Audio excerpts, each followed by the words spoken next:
Words have power. And as soon as I say those words, you know the expression, I cannot get them back. And that matters to me. It very much matters to me that I don't speak inauthentically and that I'm clear and concise with my communication, because there have been times where I wasn't. And that wasn't good for my partner. It wasn't good for me, my kids, or anyone, clients that I wasn't setting a good boundary with. So self-command is the ability to consciously shift from our saboteur side and that type of thinking into this sage place, or into this wisdom and operational high frequency place. And we use mental fitness exercises just like it.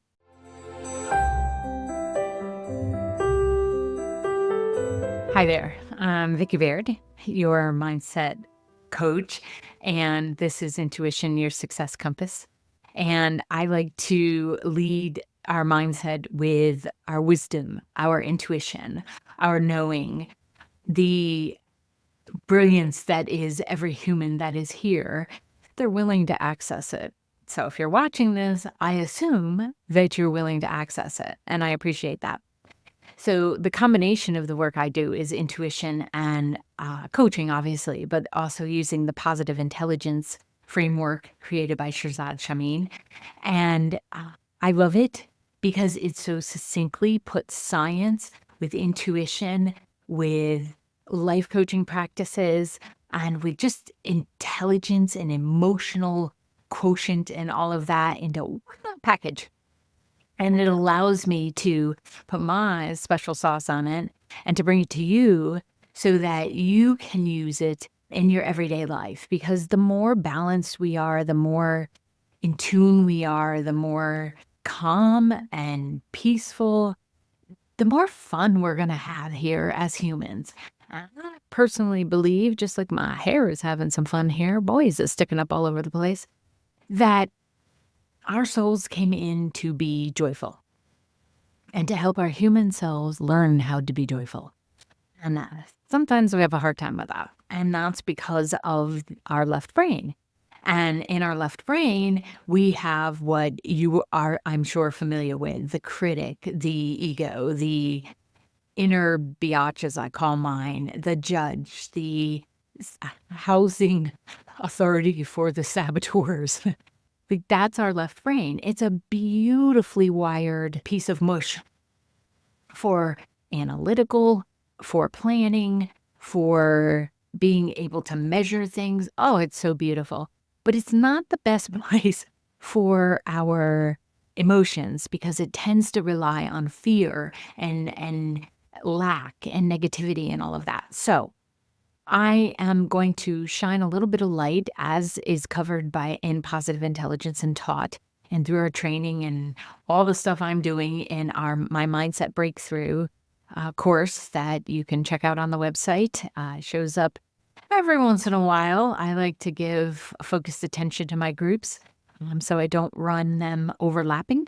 But I do encourage you to check that out if you are dealing with a lack of self-surety, or if you deal with a lot of anxiety, or if you have just run out of patience for talking to yourself in a way that is not complimentary or helpful. So this week, we are going to talk about that critic, that judge, that inner biatch, that pain in the choochie boomy, that tends to have a culmination of voices of those in our lives from earlier in life. Maybe they're still in your life, and once you start to recognize they're feeding your judge, you're like, peace out, sauerkraut. But that voice that is not complimentary and that is leading more in a drill sergeant way than in a supportive, you can do this, pragmatic. Listen, I'm not about fluffing people. Even when I work with clients, if I say that I think you're doing brilliantly, I really believe that. I do not fluff skirts. I don't think it serves people, because our natural intelligence knows when somebody's BSing. And I'm not going to do that. I decided a long time ago, one of the children that was in my life to raise could tell stories. Never diagnosed as pathological, but that was my suspicion. And I decided when I was raising him that it was so much extra work to tell stories that I'd rather just straight shoot you. If I screw something up, I will be the first to tell you. That throws people off. They don't really know what to do with. Oh no, that was me. What? I thought you were going to blame it on someone else. Or I'm like, no, if I did it, I'm totally going to cop to it. So I have often, my driver's license actually has me with a big smile on because the guy said it was fine. And I said to him, if I get pulled over, I will be laughing because I know it's for speeding because I'm safe, but I got a little bit of a lead foot. I just say, Archangel Michael, let's go. And I can go a little fast. I know I'm going to be smiling when the officer shows up at my door because I'm going to be like, yeah, that was me. A little bit of a lead foot in my car if I don't have it on eco. Whew, that thing just flies. So what we're going to talk about today is being so clear, so aware of that voice that's inside your head that it no longer gets to be in charge. To be clear, this voice is going to show up our entire life, probably right up until a few moments before we take our last breath, because it is designed to keep us safe. It is designed to help us survive. And I love that we have that within us, but I also don't think it has to show up just when we're thinking about buying a shirt or asking somebody out. I think it can be relegated to, you better move, that horse is about to run you over, or that person doesn't feel safe, let me move to the other side of the street, or Vicky, that really is way too many gummy bears, you need to dial it back, my friend. It should be relegated to that and not, you suck, you're not smart enough. Why did you even think you could take this on? You don't have the capability. Oh yeah, I've had all the conversations with mine. And I'm happy to say that she's graduated from an inner biatch to an inner being, something that occasionally shows up. And I have to say, I heard you. That's very funny, but that's not likely to happen. So stop being so creative with my life I'm living in this time.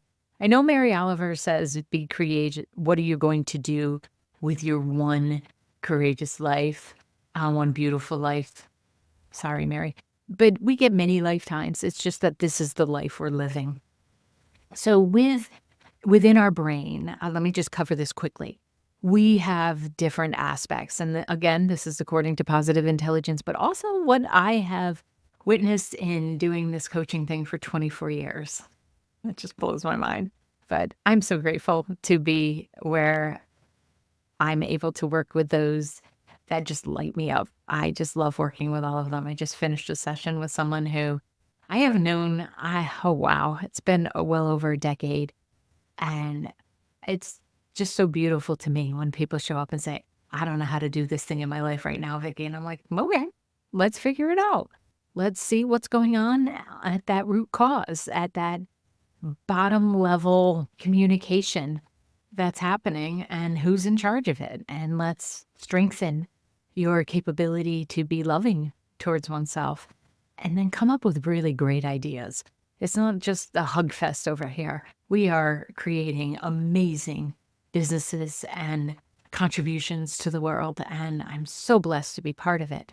And positive intelligence has been a vehicle that I use in this because it's so well done that it makes sense to most people that I speak to, the ones that are willing to hear the voice within. And it's because it's broken up into a few different areas. And let me just cover it quickly. So we have the judge. I've already said a little bit about it, and we're going to talk a little bit more about that voice that's in there criticizing. But we also have a group that it belongs to, which are called the saboteurs.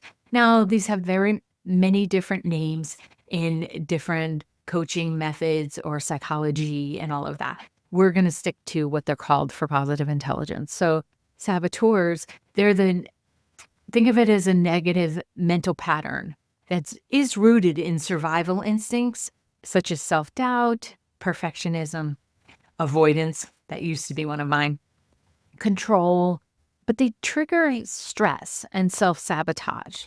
And they reside in our brain's limbic system and the survival regions and the amygdala and all of that. They're reactive and fear-driven. So on one side we have love, on the other side we have fear, probably where that devil and angel thing came from. Saboteurs actually hijack your thoughts. Like, they'll have you so convinced that you actually do suck. And while I high five them at their being able to do their job, I just have very little need for them any longer. They reduce your clarity, your creativity, and your effectiveness.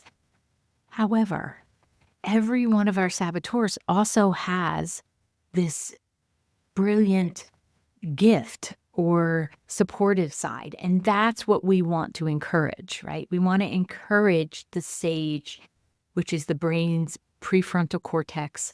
And it's the area associated with innovation, empathy, problem solving, and action.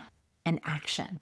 You will not be able to go into action if you're in this fear-based, oh my goodness, what are we going to do space. So this sage with the beautiful essence qualities of our saboteurs, and I'll cover those in later episodes, it allows us to operate from that wisdom, which is why wisdom-led mindset coaching is the name of the business, because we want to come from wisdom. We don't want to be delusional, and we don't want to be in denial of how life is or what's going on in the circumstance.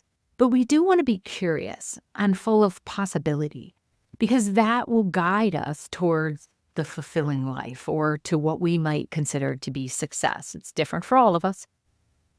The ability to shift your focus from fear-based to growth and possibility and solution-oriented contemplation and thinking is what we want to do. And this is shown up in functional MRIs.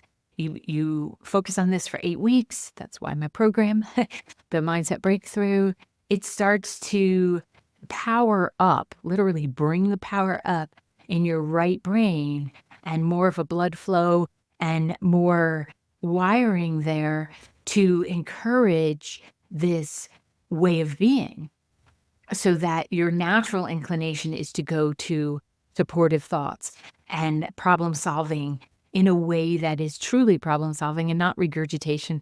We do not need another meeting about a meeting. I got in trouble one time when I worked for Visiting Nurse Association for saying, is this going to be a meeting about a meeting? Because if it is, I can't be here. I have to go to the billing and get the money into this place. Yeah, I got spoken to about that. That would be an example of my judge self showing up rather than coming in sage and effectively shortening the meeting so that I could get back to what I needed to say. That's true. Come on. Who hasn't thought about that if you're involved in a corporate or some kind of setting where we have to have meetings? I just don't want to have meetings about meetings. So we have the saboteurs and the judge, and we have sage, but we also have the ability to be in self-command. And that's the calm as a cucumber. I've had people reflect to me, they're like, do you ever get mad or upset? I'm like, absolutely I do. I absolutely do. And I don't allow that to be the voice of which I'm communicating to and from. I am going to collect myself. I'm going to be very aware, because words have power. And as soon as I say those words, you know the expression, I cannot get them back. And that matters to me. It very much matters to me that I don't speak inauthentically and that I'm clear and concise with my communication, because there have been times where I wasn't. And that wasn't good for my partner. It wasn't good for me, my kids, or anyone, clients that I wasn't setting a good boundary with. So self-command is the ability to consciously shift from our saboteur side and that type of thinking into this sage place, or into this wisdom and operational high frequency place. And we use mental fitness exercises, just like you go to the whatever your physical activity is. Maybe you don't go to the gym, but you have physical activity. And we use sensory focus and mindful breathing and PQ reps, which are small focus mental actions, positive quotient, to train our brains.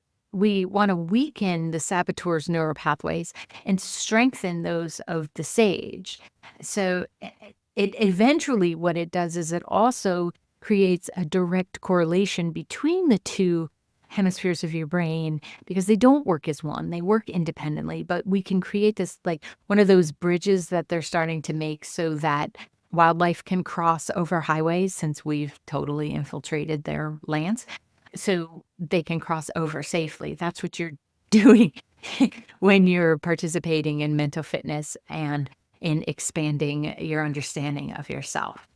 So, having said that, there's a really good reason to do that, because it also reduces stress and anxiety, and it improves our lives and the ability to handle challenges. I was training somebody at the sanctuary, and they're like, "How do you stay so calm? I don't think I'll ever be that calm." And I used to like just poo-poo those things, but now I've started to say, well, I have actually worked on my brain so much so that I can see the danger in this moment, but I'm not going to contribute energy that's going to heighten this moment. I'm going to stay calm, and no doubt my insides are probably wiggling a little bit. That's a survival instinct that we all want to have. But on the outside, I'm not going to communicate that to the horse who's scared, or the person I'm training who's scared. I'm going to stay in self-command and then take action, because freaking out's not going to help. I have had this wiring my whole life because I grew up in a very chaotic, abusive household. And I know that I came in with some of this wiring, but it also developed some in trying to keep the place from blowing up.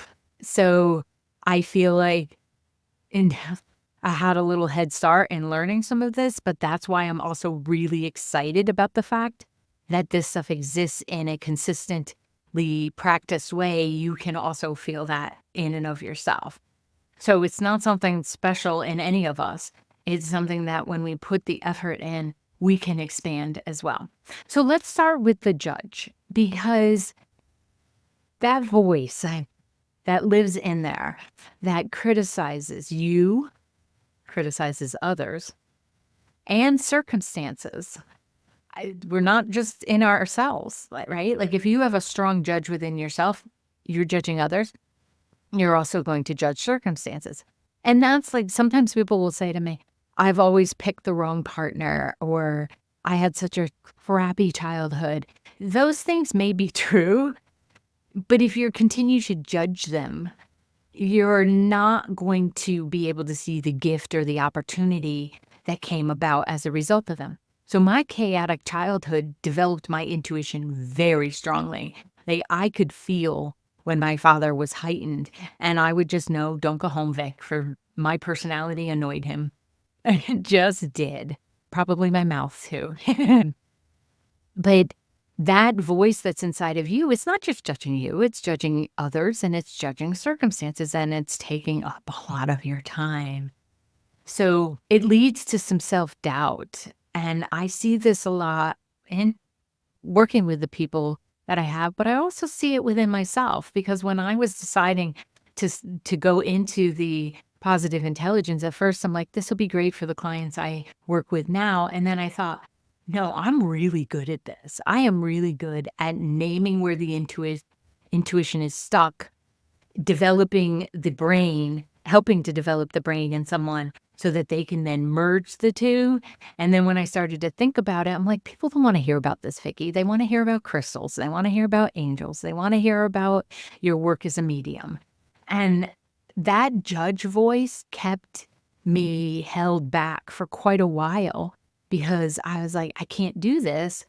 I can do it. I know I'm good at it, but I can't do this at the next level to say, this is what I do, because people want me to be that person who just uses her movie screen and who only talks about angels and intuition and how to develop your psychic abilities. But you know what? That doesn't work for me. I love that we have a human brain. I'm so fascinated by everyone's similarities, but then their differences and how our experiences create the brain that we have. So I started talking to my judge, who I made an AI image of, and I just adore it. I started talking to her and I said, well, why can't we have fun all around? I can still do those things. It doesn't take away from the fact that I can see somebody's past and I can, yeah, see your future if you're willing to get up off your butt and do something about it. But I can also bring this awareness so more people are walking around in the world loving themselves. And this is a way to get there through science. I love that there's science, but also through spirit. So that judge, as soon as I was able to recognize, oh, that's your voice, that other people won't like that you're doing this, I was able to hear when she would show up and I'd be like, but some people will. And those are my people. I don't need to be the Vicky for everybody. I only need to be the Vicky for those who want to listen. And thank you for listening or watching this if you've gotten this far. It's important that we be able to name it, to be able to identify, oh, that's a thought coming in from the judge. And then we have to be able to shift it. You can't just leave it at naming. Start with naming it. Don't feel like you got to rush through this. Start with naming it. But then the sensory part can come in. Remember, it's our brain that we're talking about, and it, thankfully, helps us with all our senses. So find something that works for you. In positive intelligence, we focus on rubbing fingers together, feeling those ridges. Can you feel each segment? Can you feel the ridges of your fingers? If so, you might want to drink some water. Maybe you're a little dehydrated. And then taking a breath. Are your hands warm? Are they cold? And is rubbing them this way making them warmer? Would you like to rub the fingertips of one hand together with the fingertips of others? Or of your other? Hey, if you have 3 hands, go for it. Are you realizing, like I am right now, that a little hand cream might go a long way? That focus, the tuning in to a body or a sensory sensation, a little redundant, but sensory sensation, will shift your brain from that critical, judging, fear-based location and focus into a, oh, that's interesting. Yeah, maybe I do need to get the Cetaphil and put some hand cream on. I will after I'm done with this. And then you can ask yourself, what does my deeper wisdom say about this situation? What does my deeper wisdom say about myself? What does it say about this other person? Because maybe judgment showed up, but maybe there's a basis for that. Maybe you do need to pay attention because this person isn't the right one for the position, or the best one for your relationship, or the one you want to take directional advice from. Never take directional advice from me. Out in the world, don't do it. In your life, whew, got that covered. If we're talking northwest, southeast, just don't. Just ask the next person or ask Siri. So what does your deeper wisdom say about the situation? Be in discernment, not judgment. It's, again, not about being delusional. It's about being willing to see all of the evidence, right? We want to be able to see, feel, hear, intuit all of the information so that we can best decide what is the course of action we would like to take. And sometimes that course of action may be, no, this isn't the best person. Let's move on. Or it may be that you recognize that there's a fear of losing someone, so you're holding on so tight that they actually feel like they have to get away. So you want to name it, you want to shift your perspective around it, and then you want to tap into that sage essence. You want to say, okay, if I look at this a few months from now, how do I want to see this coming to fruition? And that's actually what I did with my judge, and why I'm talking about it today, because I sat and I did my PQ reps, and I thought, if I look back on this time 3 months from now, will I feel a sadness that I didn't help more people understand that this judgment that's within them can be shifted? Will I feel sad about that? Will I feel sad that I didn't show up as my whole self and be so interested in how neural pathways work and feel the right course of action of connecting that with my soul knowledge and my spirit? So I invite you to reflect on how you feel after you do a sensory activity. Maybe you listen for the sound that's furthest away, and then you listen to the one that's closest. And then if it's not your own breathing, listen for that breathing. Okay? Maybe you stare at something on the wall. I'm looking across the room right now, and I have a cell phone holder that's 2 thumbs up, and it's bright red. And that's what I see over there. And that would be a great focal point, because not only is it encouraging, it's got a great vibrant color to it, and it's cute. So pick some sense that you have and go with it. I have found that asking somebody to take a really deep breath when they're anxious does not work. I feel like the brain goes, I don't know how to breathe. So go about it another way, okay? Pick another sensory action if you were feeling anxious, okay? So we want to quiet the judge. We don't want to judge the judge. Don't be judging the judge, because that's just going to feed it. We want to quiet it. And I invite you to join me for my monthly live events that we're doing to speak more about this topic. It's not a hard sell for the 7-8 week program. That's there. It's always going to be there. If it speaks to you and you want to join, I'd love to have you. But this isn't one of those show up for 50 minutes and then I give you a hard sell at the last 10 minutes. No, that's not what this is. The more we expand and the more of us that are feeling that self-command, the less reactionary this world is going to be.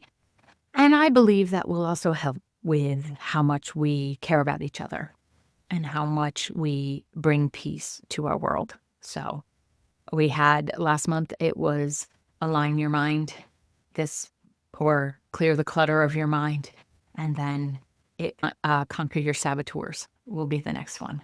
And we won't really conquer them, but you got to have a good title. So I invite you to join me. It's usually the 2nd or 3rd week of the month, listed on the website as it's coming up. Go ahead, sign up, complimentary, and I will help you to focus more on calming that left brain and enhancing your right brain as it speaks to your soul and as we bring more peace to our world. I thank you for listening, for watching, for sharing, for leaving your comments, for putting this work into action, because it's easy to listen to something and then not go do it. That's how weekend events get sold out all the time. You get excited about it, you stick to it for a week. This is a lifetime thing. This is something to enhance you for lifetime. It's not anything you have to rush through, and it will help you to achieve that joy that you would really like to be living and that your inner essence knows is possible. And I know it's possible for you. So I'll see you around, okay? Thank you. Thank you for listening to this episode of Intuition, Your Success Compass. I appreciate you being here. If you would like more information about developing your intuitive skills, removing those blocks, and creating the life that feels the most successful to you, then head on over to vickibaird.com. That's VICKIBAIRD.com. and check out the courses, the groups, and the Spaces app that will allow you to be part of our community and know about upcoming events and specials. Thank you so much, and I'll see you in the next episode.